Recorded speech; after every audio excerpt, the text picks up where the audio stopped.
Chazal tell us that the only reason why we went into Galus is so that we should be able to increase Gerim.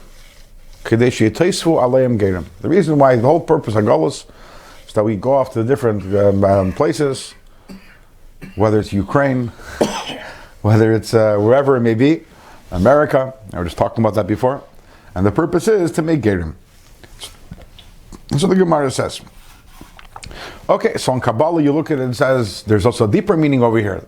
The Gerim are also the Nitzoitzes Kedusha that are in different places that we convert them to Kedusha. They're different, we convert the sparks. But either way, there's elements out there in the world which need to be brought into Kedusha, whether we're talking about physical human beings, whether we're also talking about more spiritual realities. But ultimately, the reason why we had to go on Galus is because while we were in Eretz Yisrael, we were only able to, only able to take care and elevate Eretz Yisrael. We need to elevate the entire world. We need to make Gerim. We need to convert the entire world to Kedusha. There's a famous story about a chassid who once came to the Tzemach Tzedek, and he told the Tzemach Tzedek he wants to go to Eretz Yisrael. And the Tzemach Tzedek told him, don't go. He says, why? And he said, Mach da Eretz Yisrael.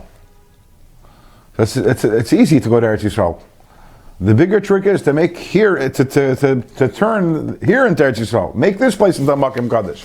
We were sent into Galus for a reason. And when that reason finishes, and when we're finished our job, the Eibishter will take us all back to Eretz Yisrael. But ultimately, and that's a big line, the Rebbe said it many times, Machda Eretz Yisrael, wherever you are, the job of a Yid is to make that wherever he is Eretz Yisrael. So that's the reason why we went off into Galus. So the Rebbe asked on this, what do you mean that's the reason why we went into Galus? We say in davening always, that the reason why we went into Galus because we did Averis. The implication of that is very clear. The implication is that had we not done Averis, we wouldn't go into Galus. But if the purpose of Galus is that we have to go and get the Gerim, that means that we'd have had to have gone to Galus anyways, even if we're not sinned. So then how can we honestly say that we went into Galus because of our Averis? No, we went into Galus because the divine plan is that ultimately we had to go and we had to add all these different converts to Yiddishkeit. Yep. So the Rebbe explained that both are true. Had we not done any Averis, then we would have been able to stay in Eretz Yisrael, and our light would have been so strong and so powerful that it would have attracted all the Gerim to come to Eretz Yisrael.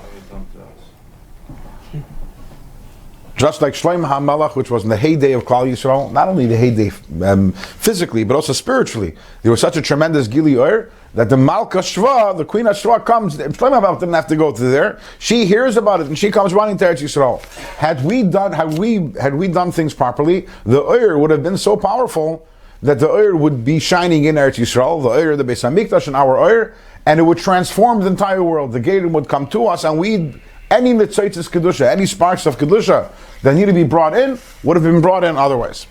Because we did Averis, so now we've weakened our light. And because we've weakened our light, therefore, now Taka Galinu Matzenu, we have to go out into Galus. Why?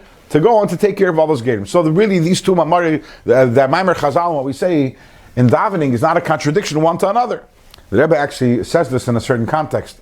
He talks about when we're going to be Mekarev a Yid, to Yiddishkeit, there are two ways to do it. One way is if your Ur is very strong, and you're taka being a taka Yid and a chassid the way you're supposed to, you don't have to work that hard. The person sees you and automatically the person wants to be in the sky up to Yiddishkeit.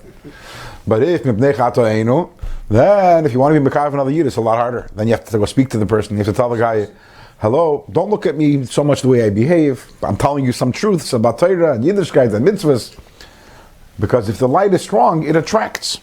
And it automatically, the stronger the light is, the farther it goes.